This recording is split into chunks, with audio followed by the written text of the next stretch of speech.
Okay, so while we're just waiting for everyone to join us, I'm Isabel Salter. I'm the SI Communications Manager, and I'm just going to start off with a bit of housekeeping ahead of the webinar. The webinar is recorded, and the recording will be available to watch again on our website and on our YouTube channel in the coming weeks. The chat function is available for general discussion, so please do use that. If you want your questions to be answered by the panel, please put that in the Q&A section. We will be only taking questions from that section, not in the chat. If subtitles would be useful to you, you can turn on live captions by going to More, then Language and Speech, and then turn on live captions. I will now pass you over to President Maureen Maguire, who will be taking you through the next part of this presentation. Thank you. Thank you, Isabel. Good morning, good afternoon, good evening, and good night to everyone, because I know that you're signed in from right across the world. Thank you for showing an interest in why the SI board has rebranded the Soroptimist International emblem. In this webinar, we hope to give you an overview of the Soroptimist structure, the reasons behind the decision to rebrand, the design brief, the tendering process, the creative process, and how to apply the new branding. We, that is the SI board and I, hope that this webinar will provide understanding and answers for the questions that you have posed, and so that you can embrace the new emblem and let us all move forward together to a bold and progressive future. May I start by saying that SI is not asking those who have a federation logo to change to using the SI emblem. Rather, it is recognized that your logo identifies you and your club as a member of and belonging to a particular federation, and therefore is very relevant to the work and service that you do for the benefit of women and girls within that federation. Later in the webinar, we will give you some examples of how you can use the emblem in conjunction with your federation logo. Soroptimist International is a conduit that seeks to unite the 5 federations, but because we are a multi-layered organisation, this can be very complex to understand. But basically, SI is a company, as are each of the federations. So, perhaps if I use an analogy that was explained to me many years ago, the structure of Soroptimist International is very like a tree.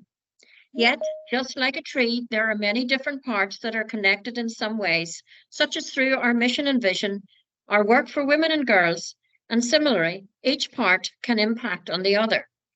We have strong roots that keep us strong. Our general consultative status at the UN enables us to be a strong global voice. Then we have the trunk of the tree, which is round, and so SI globally advocates for women and girls at many UN centres around the world. Then we have our branches, equating to our 5 federations. These are made up of countries, unions, and regions who have leaves, very much like the clubs and members in our 118 countries. Up until 2011, Soroptimist International was an unincorporated association, and all regions, unions, and countries had voting rights. But the SI board, who at that time consisted of the president-elect, and the immediate past president of each federation, took the decisions to devolve the responsibility and accountability for programme and membership to the federation, leaving advocacy matters within the remit of Soroptimist International. They also took the decision to begin the process of obtaining company status for Soroptimist International, and this happened in 2013. We became SI, open brackets, Soroptimist International, close brackets, Limited, a company limited by guarantee established under England and Wales company law. As a company limited by guarantee, the SI board comprises of 13 directors, who each from the 5 federations, plus 3 officers, the SI president, the SI treasurer, and the SI director of advocacy, who work in the best interests of the company. Together, these 13 directors control the company and its property and funds. The directors abide by the Articles of Association and the company bylaws and governing documents, such as our policies, procedures, and manuals. Each federation has control of its constituent body with differing rules and regulations. But under the Articles of SI, each federation selects and sends an authorised representative to the annual general meeting of the company. Their role is laid out in the articles, but in the main, they receive the annual report, the annual accounts for the previous year, note the appointment and or election and retirement of appointed position holders and directors. They appoint the auditor or independent examiner for the company. And they also discuss and determine any issues of policy or deal with other business put before them by the board. In 2020, SI became the corporate trustee of the Soroptimist International Foundation, established under Charity Commission England and Wales. So, the decision to rebrand. For several years, the emblem, in its design and use, has been the subject of many discussions. During a meeting last year with the Federation presidents, the subject of the SI emblem came to the fore. There was widespread agreement that the emblem should be recognised as the brand for all Soroptimists who want to claim that they are part of a larger international organisation, and also for it to be recognised throughout the world. This meant that the brand would need to be consistent, easily recognisable, and create an impact in today's world. You and I know that previous emblems have been inconsistent due to the misuse of it by clubs, regions, and unions in many countries. A review of history shows that the black and white image of the lady holding up her bare arms has been in use for many years. More recently, the yellow banner was added. Over time, it has been shown in many assorted colourways and guises, so consistency of image had become a major factor, especially when trying to get recognised at a global level. Whilst we can see the original emblem was changed in many ways, it should never have been altered in any way, and this unfortunately became a practice adopted by many. It was also considered to be too busy, as it did not reproduce clearly, and the lady presented as a white woman and did not reflect the equality, diversity, and inclusiveness of today's Soroptimists, nor SI as a global organisation. As we move into the SI's second century, the board believes this is a time for change so that we can review our image and stand on the world stage. During the 2022-2023 biennium, it became one of the objectives under the SI board's strategic goals inside the communication plan. With the introduction of our new emblem, we want our organisation to have the opportunity of worldwide recognition. And so, if you and I both ensure that the emblem is always shown in the same way, using the same colours, we will increase this possibility. And we will then ensure consistency and unity, speaking as one voice, recognition and impact for and to the world, staying focused on what we do, respecting the past and honouring the future, maintaining the quality and integrity of Soroptimist International and what we stand for, inclusiveness, equality and diversity of all women and girls so that everyone feels part of our organisation. And last but not leastly, improve digital quality for you all to use. The preamble to the SI Soroptimist International Limited articles outlines what should be included in the emblems. It's not a competition of wishful thoughts.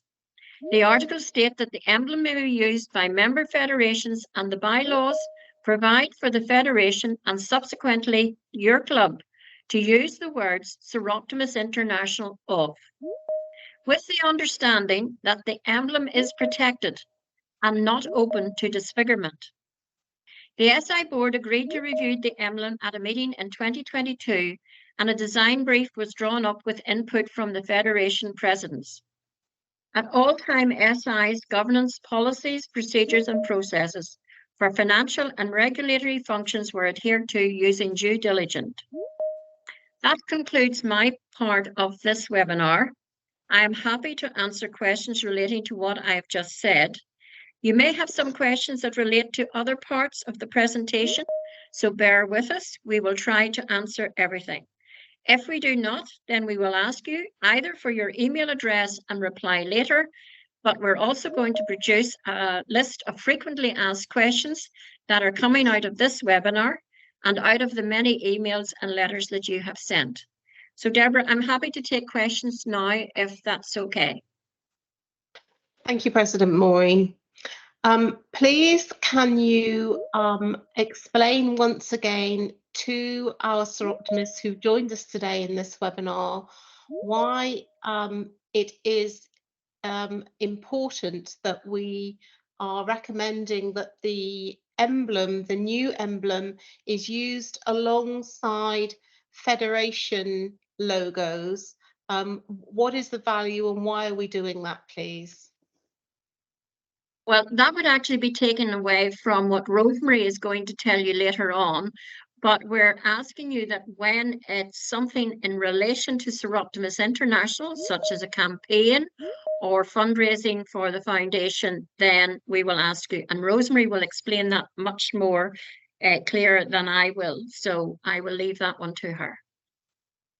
Thank you, President Maureen. And a further question that's come in is, could you please just say again, for the benefit of some Soroptimists who may have joined us a little late today, how using the new emblem, if we all join in and use the new emblem, how does that help Soroptimist International to gain recognition? We want to speak with one voice. And to speak with one voice, we need to be recognised and create an impact to the world. So to do that, we need to have an emblem that is consistent, which looks the same at all times. We want to be inclusive. We want to ensure that we stand up for diversity of all women across the globe. And the board and I believe that this emblem will do that. Thank you, President Maureen. That concludes the questions that we've received for this section. Thank you, Deborah. I will now pass over to Isabel Smith, who will introduce you to the members. Isabel is one of our directors.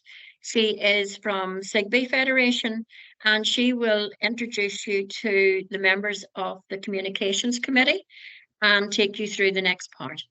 Thank you. Thank you, President Maureen. So I would like to introduce you to the Global Communications Committee, who are all here tonight or this morning, or as Maureen said, different time zones around the world. So I'm Isabel Smith and I am the chair of the committee, and this is my second year in the role. Then we have two other board directors, Teresa Lyford and Rosemary Reid, and our SI Global Executive Director, Deborah Thomas, and Isabel Salter, our SI Communications Manager.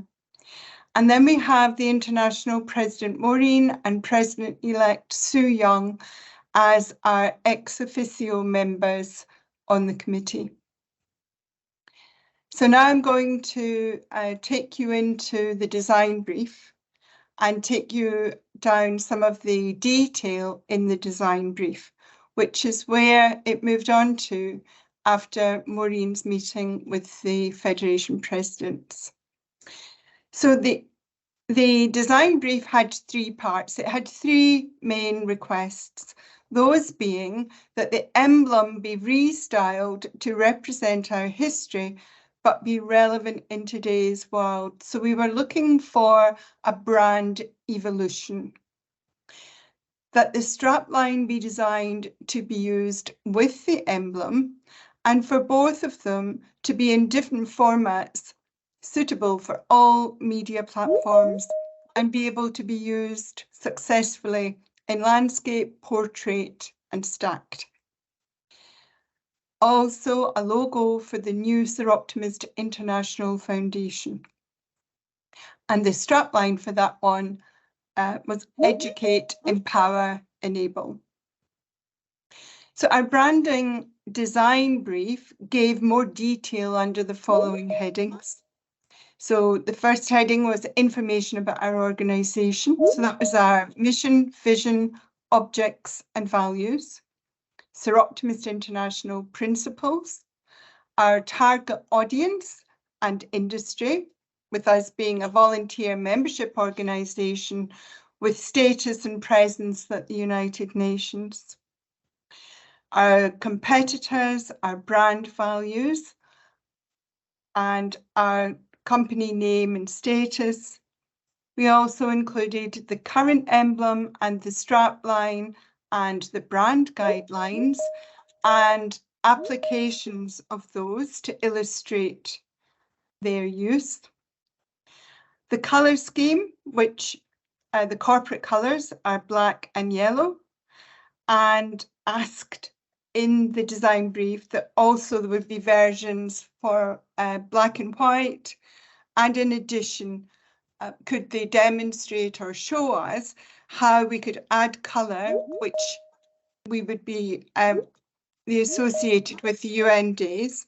For example, orange for the 16 days of activism, purple for International Women's Day, and green and blue and red were also included as they'd been used by some Soroptimists on other occasions.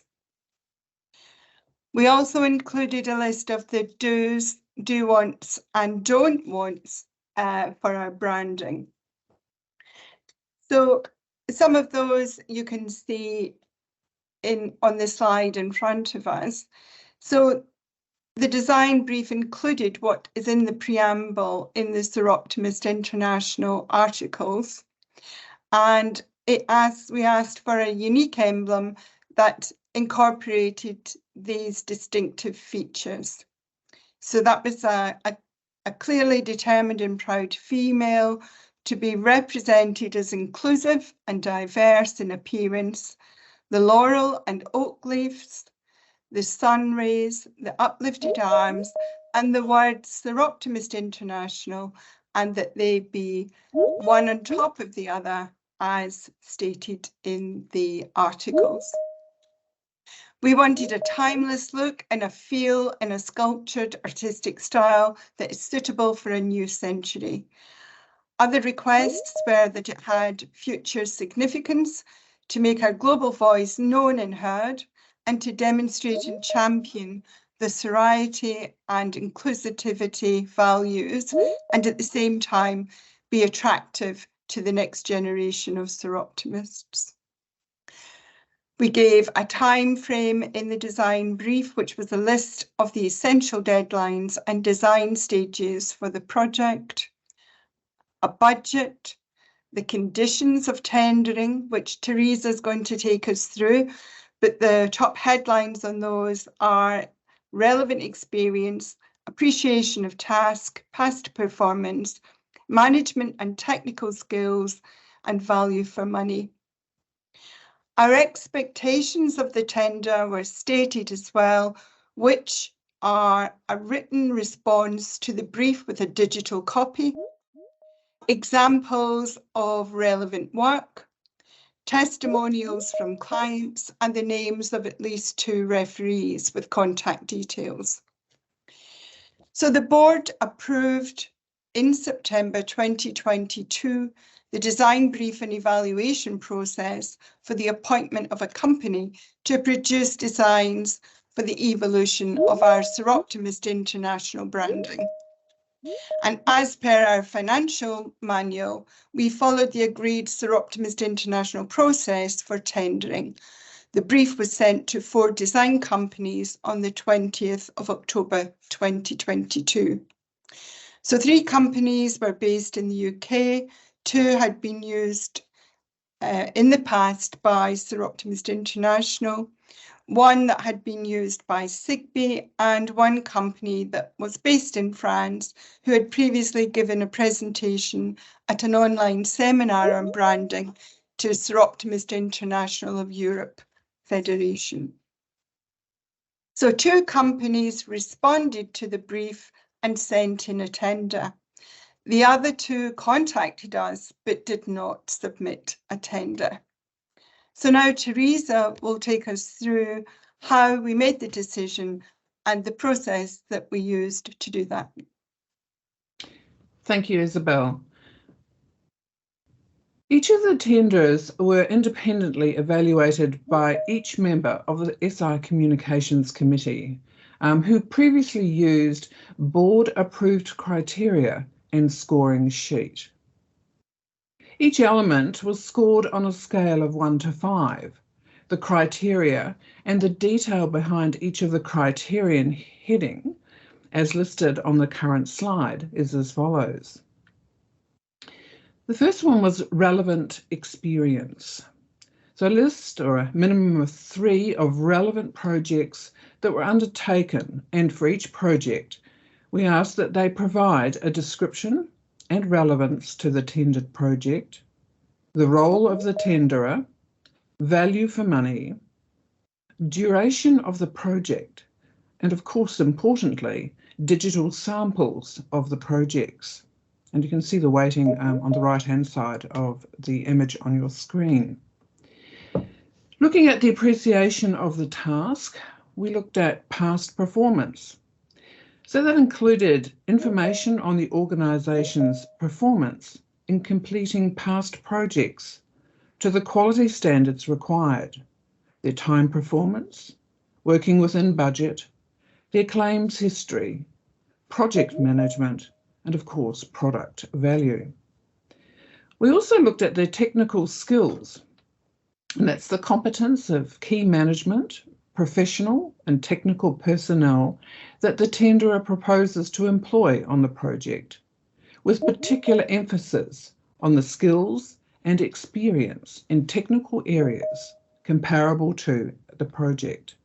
So that included the names, the function, their technical expertise, and of course, importantly, CVs or resumes to be provided. We also looked at value for money. And finally, totaling all of that came out to 100%. The committee then held a meeting on the 3rd of February 2023 to share and discuss scores. All scores were added for each element and a weighting was applied. There was a clear best fit, the Open Design Agency, and the committee recommended that they be appointed as the agency for this brand evolution. This was then approved at the board meeting on the 17th of March 2023, and the design process in earnest began. Back to you, Isabel. Thanks, Teresa.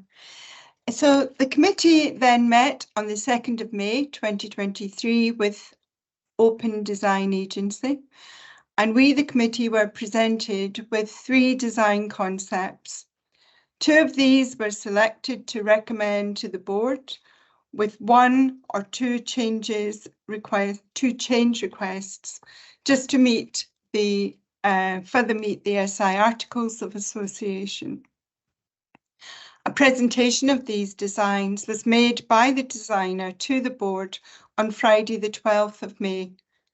The emblem, as you see it now, was approved by the board along with the strapline and the Soroptimist International Foundation logo with Educate, Empower and Enable as its strapline.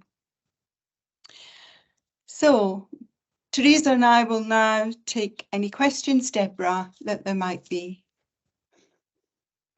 Thank you, Isabel. We have 4 questions for this section. The first one is from Susanna. And Susanna asks, what is the problem with having a white person depicted anyway? Is the new emblem also not depicting a white woman with dark hair? The emblem as it is has a number of different features from different ethnicities around the world, and it better reflects our diversity and inclusiveness and equality. Thank you, Isabel. The second question is from Martine. Have the presidents of each federation been given the opportunity to agree or disagree with the new emblem? They were given the opportunity to look at the design brief, but then not the emblem when that wasn't part of the they weren't part of the evaluation team that then decided on the emblem, and it was the board that decided on which of the two design concepts would be adopted. Thank you, Isabel. We have two questions from Shilpi. Shilpi has asked, I understand that the white lady did not include the other half of women, but now it equally excludes the previous half. So this can't be the solution, is what she's asking, but I think perhaps that links to the first question from Susanna and your response to that. But do you want to add anything further to your response to that representation, No, Isabel? Yeah, I think that the designer, when he took us through the emblems, you know, very much focused on including different ethnicities in the face, and also even in the designs that he then subsequently showed us, and I'm sure that will come across in his presentation as well, roundabout. One of the most difficult things, I imagine, is to represent every type of woman, you know, and every type of ethnicity. So I think the emblem does do that, you know, certainly it was the best design concept and the one that the board preferred of the two design concepts. And I think because it did reflect the diversity much more than we'd ever been able to do before. And the second question from Shilpi, as some federations have their own emblem with no lady, why not remove the lady at SI level completely? Well, that's a very good question, but this was a brand evolution, and it was following the preamble in the SI Articles of Association. So it's a brand evolution to move the key concepts, and you know, that was in the previous slide, into something that would work in the modern digital world and be represent us. So it wasn't to lose it altogether at this stage. Maybe the next person that brings us Soroptimist International rebranding, you know, might take it even further. But for now, it was a brand evolution. Thank you, Isabel. And I think that this question has partially been responded to by President Maureen just now when we talked about if we all use the new emblem, no matter what part of the organisation we are, it does improve our chances of being recognised as a global organisation. Isabel, another question has come in. Why were the unions, regions and/or clubs not involved in the whole process of creating a new emblem? This happened in 2006. That's the first part of her question. But I think Maureen has really addressed that again in her explanation of the structure of Soroptimist International. The second part of this question from Elizabeth says that the decision should have been on the side of members too, as we all have to identify with it. But again, this has been addressed earlier in the webinar. We have a question from Ulla Madsen, which says that it is stated on one of the SI board members' Facebook that at the Dublin Convention, the new logo for Soroptimist International was launched. Each of the 5 federations keeps their own logo, but this is a new one for the main organisation, taking us into the next 100 years. If we are not using the same emblem, we will never be seen as one organisation. So that's a comment rather than a question from Ulla Madsen. And that concludes the questions for this section, Isabel. Thank you, Deborah. And we're now going to hand over to Open Design Agency and Chris Gooch for the next section.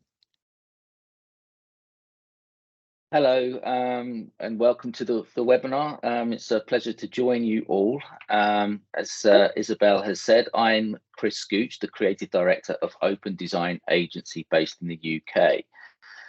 I'm now going to share my screen and run you through a number of slides which shows you an explanation of how the design came to be.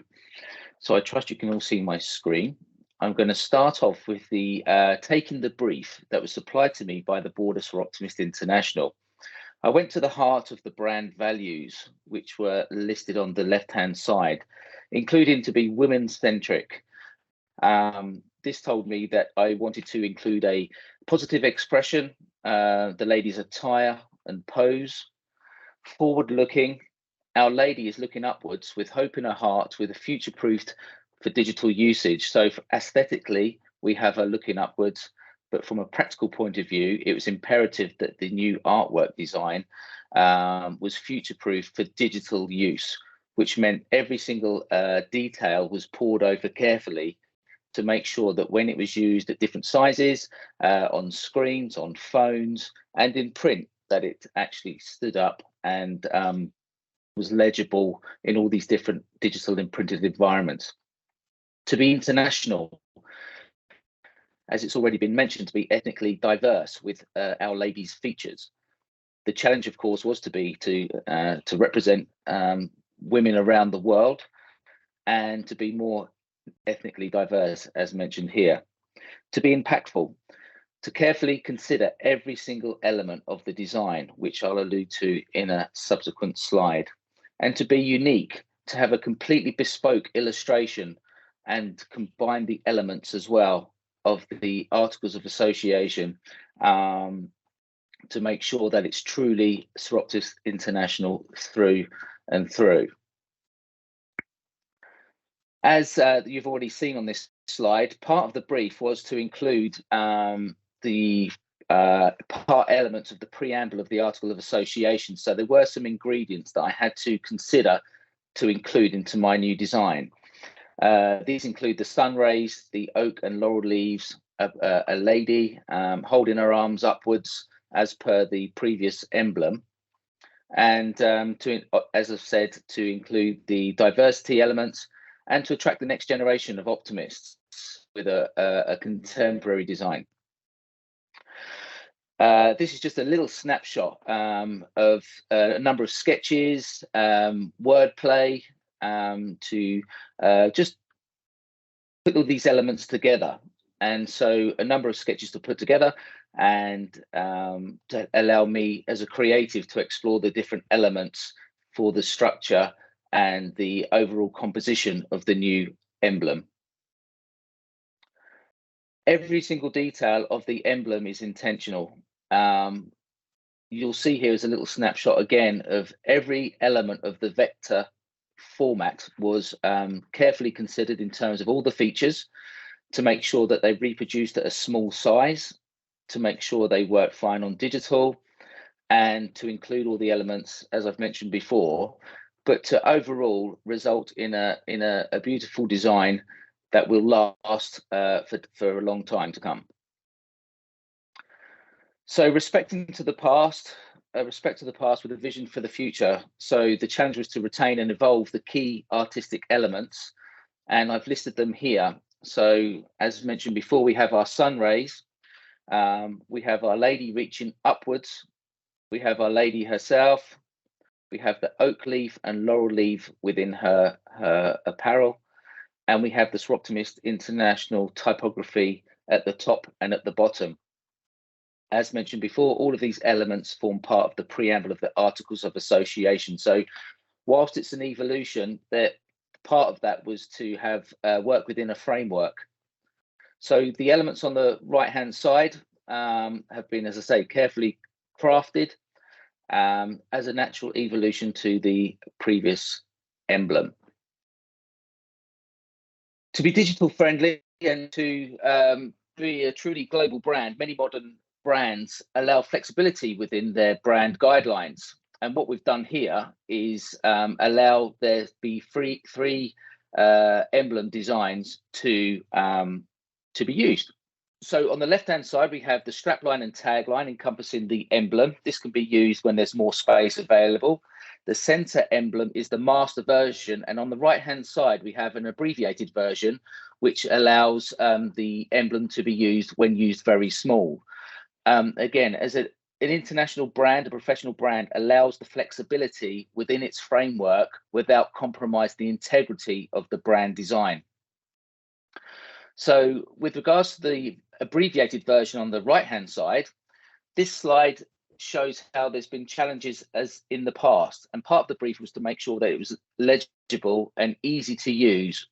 On the left-hand side, you'll see that there has been a version that has been constructed and circulated around the world with the Soroptimist International words repeated top and bottom. The reason for this is that because it was too small to be seen when it was small. So this logo came to the fore and was actually repeated with the words, which isn't a good practice. So you'll see on the right-hand side, we have our new abbreviated version, which can be used confidently when used very small in digital or in print. In summary, the Soroptimist International has undergone a transformative rebranding, one that acknowledges and respects its rich history whilst embracing a forward-looking perspective enriched with contemporary elements. This revitalized identity encapsulates the essence of inclusivity and celebrates the mosaic of cultures that define our global sisterhood. By preserving the integrity of the past while infusing modernity into our brand, we honor the tireless dedication of women who have paved the way for progress. Our emblem, steeped in tradition, now resonates with a sense of unity across generations. Embracing ethnic diversity, we proudly represent the kaleidoscope of experiences and voices within our organisation. Soroptimist International has not only evolved, it has emerged as a symbol of empowerment, unity, and hope for women across the world as we march together into a bright and inclusive future. Thank you for listening, and I'll hand you back over to Isabel.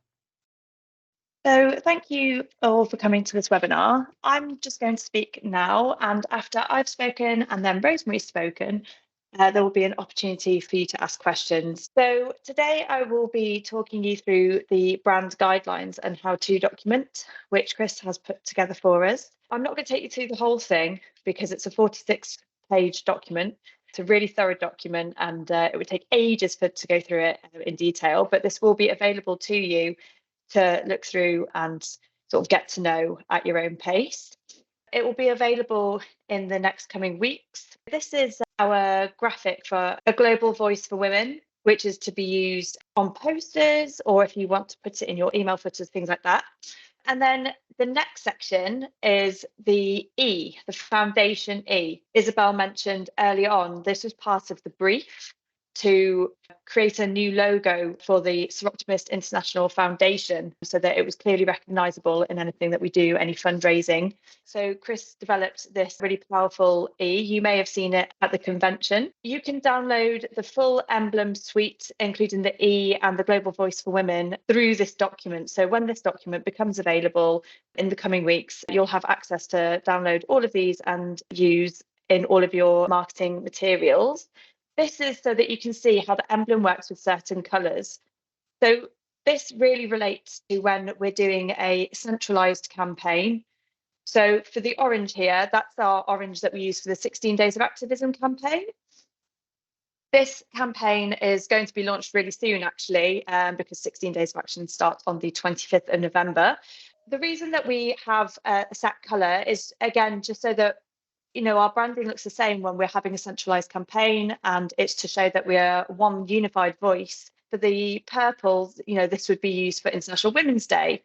There will be more detail on campaigns and how you can link in with the campaigns, but that's Rosemary's section, so I don't want to talk over Rosemary for her. Now that we've had an overview of the emblem and what it looks like, we're now looking at how that's used functionally.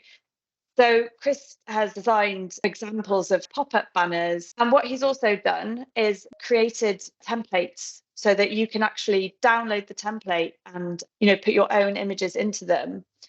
This is just an example, of how the emblem would be used in the stationery, and you can see all the elements pulled together with the E, a Global Voice for Women, and the emblem. There are links to download templates in this section. Those templates will be in Design Templates. That's an Adobe program.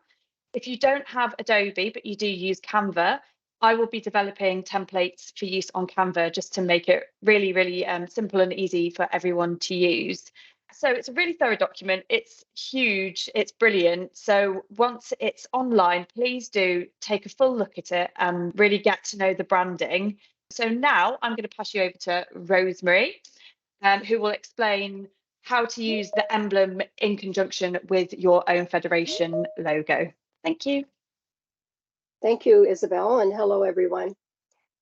First of all, the SI governing documents indicates that SI is required to protect the emblem, and it grants the federations and clubs the rights to use the emblem, as well as they must protect the emblem from misuse. So as everyone has said, the SI emblem is not to be altered in any way and must be used according to these SI branding guidelines, as Isabel has outlined. Now, some of what I'm going to say has already been covered, but I will repeat it. The SI emblem is not meant to replace federation logos. And federations and clubs are expected to use the Foundation E logo and strapline, educate, empower, and enable, in conjunction with the SI emblem and your federation's branding logos when promoting a foundation fundraiser. And you can see in this slide an example of a fundraiser and how the emblem and the logos for the foundation have been used in conjunction with a federation logo. And another opportunity is when you're promoting a Soroptimist International Foundation event. And an example of that would be the public speaking contest that was announced in Dublin. So when you are promoting or participating in a Soroptimist International related campaign, the SI emblem graphic used in your material must be the graphic outlined in our branding guidelines. And here's an example of how you could use it in your materials. So by including the SI emblem in your printed materials, it denotes that you are part of an international organization, and it ensures that there's a unified global voice for women and girls. So that's really all that I have to present at this time. So I'll pass it on to Deborah for any questions that you may have. Thank you. Thank you, Rosemary, Isabel, and Chris. We have a question, or maybe it's a comment from Ulla Madsen, stating that it would have been helpful if the designer had explained his journey from the old to the new emblem. But I think Chris has covered that in his presentation, explaining how he has continued to include some of the essential elements from the old emblem into the new one. But Chris, if you want to add anything further to how you worked on that, please do.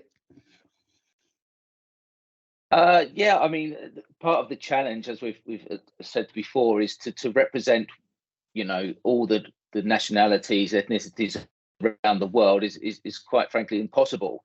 Part of the research process, as a designer, when we go to create a new brand, is to do your due diligence and look online. The world's a very small place, you know, in the online world we live in. So within a touch of a button, I can see, you know, tens, hundreds of logos with ladies' faces. So it was important for me to go through that process to see the different styles, the different approaches. And part of the challenge, as well as the ethnicities, was to come up with something truly unique from an artistic point of view for Soroptimist. So it's impossible to represent everybody. But the main thing for me was to be more diverse than the previous, and to have and just to have a hopeful expression, looking upwards, and to be more inclusive than the one before. It's impossible to represent everybody. So there was a process that went through. With regards to my Dublin speech, which had been the last time I saw you, the intention on the stage was to not go into the full detail. right there and then. There was a lot to cover. However, I totally appreciate and respect that I could have done maybe a minute or two on the comparison. So, but however, I do hope that what you've seen here today on the webinar satisfies your curiosities. And indeed, as Isabel has mentioned, the brand guidelines that will be available in the coming weeks will not only make things easy for you to create your marketing and promotional assets, but it will instill that consistency that we all want to achieve to empower our brand and to make it as most impactful and useful to make that difference for women and girls around the world. Thank you, Chris, and thank you for providing further explanation. And as we all know, the webinar is being recorded, so we will be able to reach more Soroptimists, particularly for them to be able to access the understanding of the history of how we have actually evolved the ladies. So thank you very much indeed. We have a further question which President Maureen and Isabel Smith, please can you respond to this one? In the commercial world, it is usual to publicise an opportunity to tender and the guidelines are given. This would have allowed any Soroptimist who has relevant experience within their company to submit a proposal. Why could this have not been done? I'll answer that. In our financial manual, we have outlined when we go out to public advertisement and when we don't. And at the time that this was being considered, we believed that we did not need to go out under our rules and regulations. And that is still the case. And as far as I'm concerned, we followed our due diligence. We followed our guidelines through our bylaws and our financial manual. Thank you, President Maureen.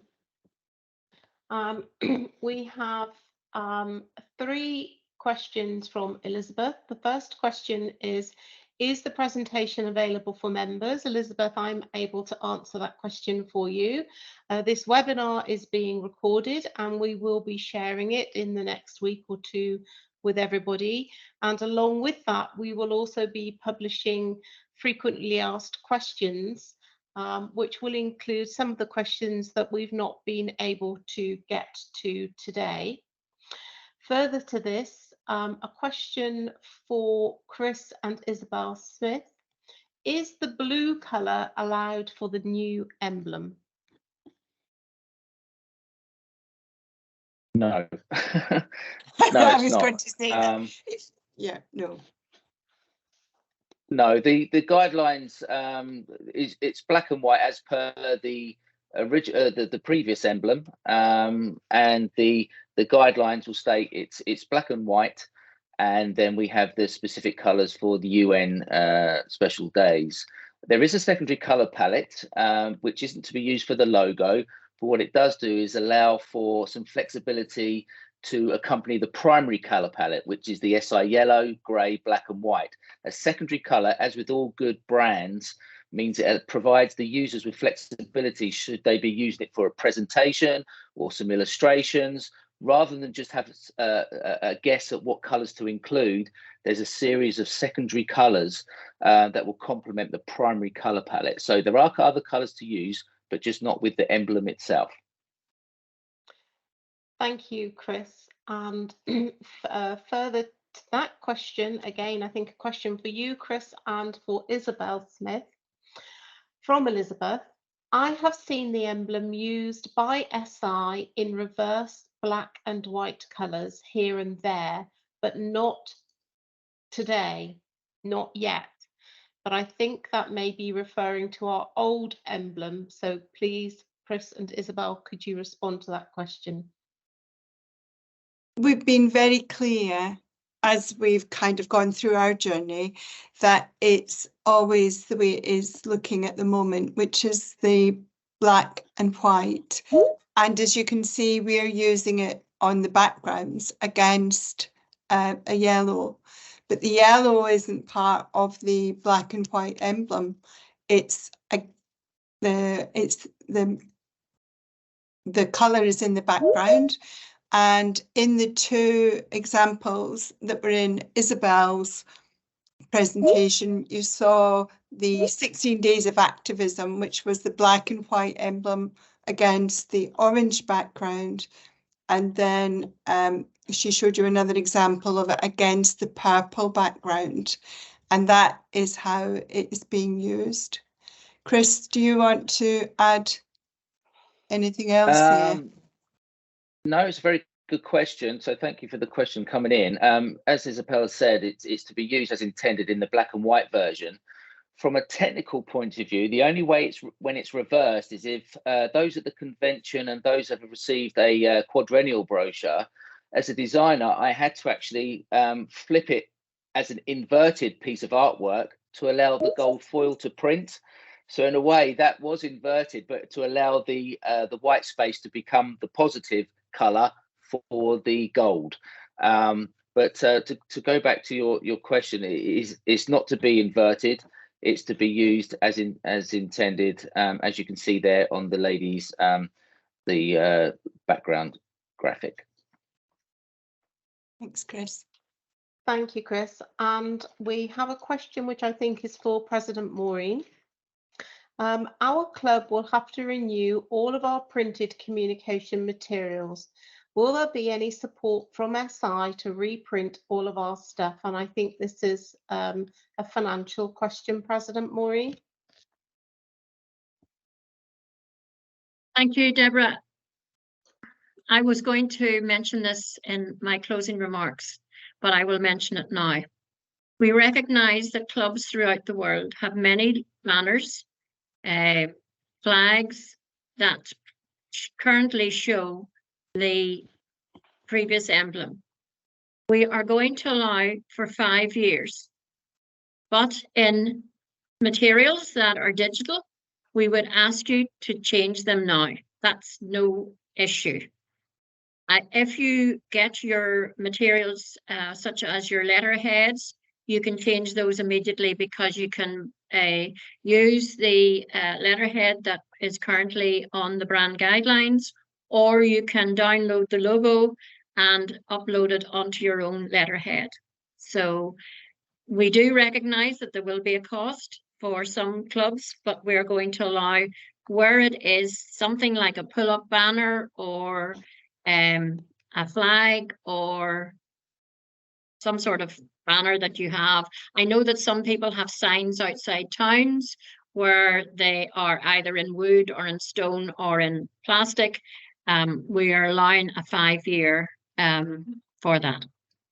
So hope that answers that question. Thank you, President Maureen. We have a further question from Elizabeth. Just to make sure, may we use the new emblem together with our local one? I don't understand a local emblem. There is one emblem for Soroptimist International, and that is the emblem that we are showing here today. Your local one could be something that you have designed as a club or has your federation logo on it with your name as a club, because I know that SIHQ have their logo and then you can have your name of your club on it. And yes, you can use those together.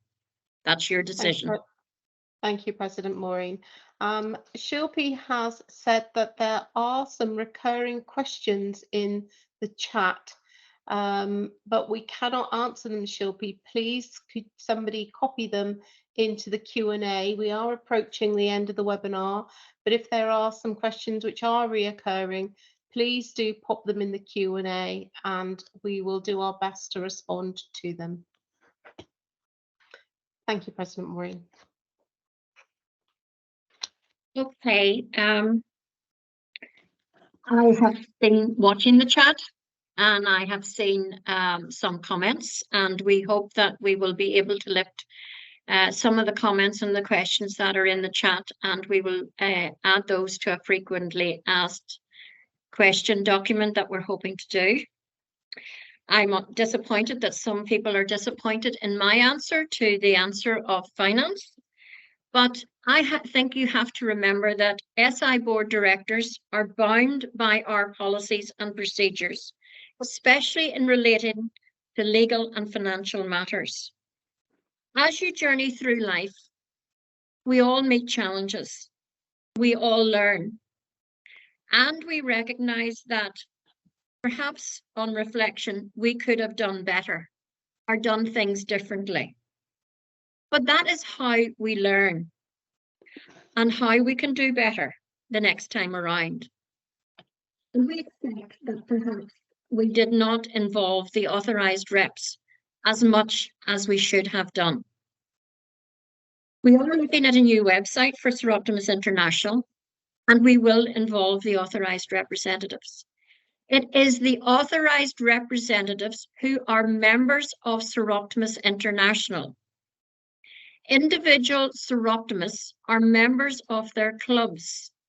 And if you go back to look at the recording of this event, you will see that through the diagram. It is impossible to ask 66,000 people throughout the world on how to do something. And that is not within how this company operates. We operate through our articles and our bylaws, and they are available for you to read. Read them carefully, because I have been reading them very, very carefully.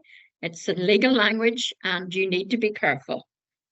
So, you know, we will involve the authorised representatives in the future in major issues. I can only say that I will do that for the next 3 months, because that's when I give up my term of office. But please bear with us. Please look at this new emblem. It is, I think, fresh. It's easily identifiable. And I think it will make us stand as a global voice for women and girls across the world. We are coming to the end of our webinar, and your questions will be added, as I said previously, to a frequently answered question document. And we will release this along with the how to use and brand guidelines during the month of October. On behalf of the speakers here this afternoon and the board, thank you for your interest. I think this has demonstrated enthusiasm and the energy of Soroptimists. And I know that this argues well for an advocacy for you going forward in carrying out advocacy programs and projects work in the future, which is really the reason why we are all Soroptimists. We work to improve the lives of women and girls. And that's our reason for being Soroptimists. So I really, really thank you all for your interest. I also thank you all for your emails and your letters, and we will try to respond to each and every one of you. I hope that you will join with the board in moving forward and embracing our new emblem. So thank you so much, and I look forward to maybe meeting some of you again before I leave office on the 31st of December. Thank you all. Goodbye.